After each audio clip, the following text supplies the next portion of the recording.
7 armes militaires dont vous ne croirez pas qu'elles ont été réellement construites. Numéro 7. Le tank en tire-bouchon. La guerre froide a incité les États-Unis et l'Union soviétique à réaliser des progrès militaires considérables, même si dans certains cas, la situation leur a quelque peu échappé. Remettons les choses dans leur contexte. Les véhicules équipés de pneus standards, même avec des chenilles, ont souvent des problèmes à avancer dans la boue et la neige. Les Russes pensaient donc avoir la solution, le tank tire-bouchon. Étonnamment, ce tank a fonctionné. Il ne restait jamais coincé dans la neige, il pouvait rouler sur la glace et même sur l'eau. De plus, il avait la capacité de se déplacer latéralement. Il était parfait. Jusqu'à ce qu'il soit conduit sur l'asphalte. Oui, il fonctionnait parfaitement sur un terrain accidenté et rugueux, mais lorsqu'il était conduit sur un terrain parfait, il était ridiculement lent et extrêmement difficile à manier. Enfin, après avoir massacré quelques arbres, ils ont conclu que le projet était une perte de temps et de ressources. Numéro 6. Le tank du tsar. Les Russes ont un sérieux problème avec les pneus.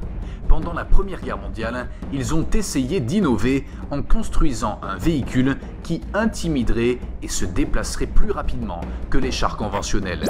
Le résultat, un vélo géant bien sûr. Ce n'est pas une blague. Vous connaissez ces vélos du 19e siècle avec leurs grandes roues avant? Le tank du tsar russe était justement ça.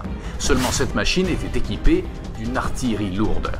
Malheureusement, ou heureusement selon point de vue, le monde n'a jamais pu voir le tank du tsar russe en action.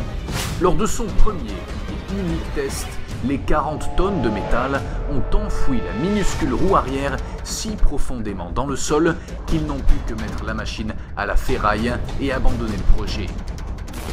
Numéro 5. Hélicoptère nazi. À la fin de la Seconde Guerre mondiale, tout le monde était sûr que les hélicoptères seraient la prochaine invention. Tout indiquait qu'une machine volant à l'aide d'une hélice horizontale était réalisable. Les nazis ont donc décidé de prendre les devants et de concevoir l'intercepteur aux ailes motorisées. Imaginez que vous prenez une fusée et que vous lui ajoutez une hélice au milieu. Le cockpit serait dans la partie supérieure et reposerait sur le sol à la verticale. Jusqu'à présent, tout va bien, même si l'idée est un peu étrange. Cependant, Hitler a vu le design et a pensé qu'il manquait quelque chose de plus impressionnant. Un moteur à réaction a donc été ajouté à l'extrémité de chaque hélice. Les problèmes sont apparus presque immédiatement. Lorsque le pilote a démarré les moteurs, sa visibilité a été immédiatement réduite. Imaginez toute cette fumée et ce feu qui gêne. Mais une fois qu'il avait décollé, le vent emportait la plupart de la fumée. Malgré cela, le projet a été abandonné dans sa phase finale. Apparemment, les ingénieurs étaient tellement absorbés par le génie que constituaient les pales de la fusée qu'ils ont oublié l'atterrissage. Imaginez la situation. Le pilote devait poser l'hélicoptère en regardant le ciel tout en étant enveloppé par un nuage de feu et de fumée. Numéro 4. Porte-avions volant. À un moment donné, quelqu'un a réalisé qu'un très gros dirigeable pouvait transporter un petit avion. Cela a incité la Russie et les États-Unis à commencer à faire des dessins et des modèles. Cependant, l'idée d'utiliser un dirigeable comme porte-avions a pris fin après un certain incident avec le LZ-129 Hindenburg. Quoi qu'il en soit, les Russes ont inventé un énorme avion auquel ont été attachés beaucoup de petits avions. De toute évidence, le projet n'est pas allé très loin. Mais les Américains ont été plus audacieux et ont conçu le Goblin XF-85. L'idée était que cet avion, sorti d'une boîte de jouets, serait lancé depuis la soute à bombe d'un B-36. Chose étonnante, le premier essai s'est déroulé à merveille, jusqu'à ce que le pilote du Goblin XF-85 tente de ramener le petit avion sur le B-36. En raison d'une erreur de calcul, le pilote a percuté le plus gros avion et a été assommé pendant quelques secondes. Il serait mort s'il n'avait réussi au dernier moment et avec difficulté à atterrir au milieu du désert. Sur les 6 vols d'essai, 4 se sont terminés par des atterrissages d'urgence. Il a donc été conclu que c'était trop compliqué dans l'ensemble et le projet a été abandonné. Numéro 3. GE quadrupède. Certains ingénieurs militaires américains pensaient que les Walker AT-AT de Star Wars pourraient faire un véhicule efficace sur un champ de bataille.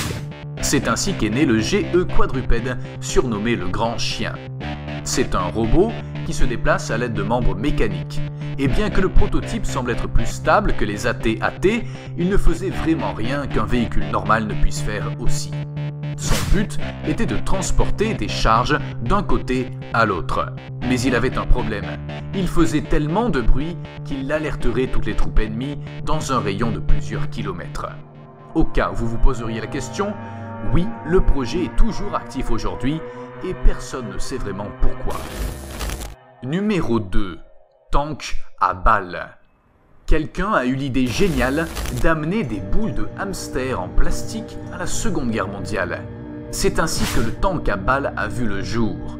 On pourrait dire que le design est assez menaçant, mais soyons honnêtes, tout le monde peut voir que l'équipage du char ne voit rien de ce qui se passe autour. Il aurait été totalement contre-productif d'envoyer une boule de fer qui tire ses munitions au hasard sans rien voir autour. Bien sûr, le projet est resté au stade de modèle. Numéro 1. Le scooter canon. Les Français sont tellement friands de rétro qu'ils ont décidé de faire la guerre en style rétro. Ils ont donc pris une Vespa et ont remplacé son siège par un canon d'1,50 m de long. Pensez un instant à la difficulté qu'il y aurait à viser cette chose se déplaçant rapidement sur un champ de bataille. Même si les problèmes puissent sembler évidents, les soldats français en ont utilisé des centaines en Algérie et en Indochine, et peut-être grâce à un potentiel caché, ont réussi à les utiliser avec efficacité. Si vous avez du mal à le croire, je suis sûr que cette vidéo vous surprendra. Elle parle de 4 confrontations militaires avec des entités démoniaques. À tout de suite.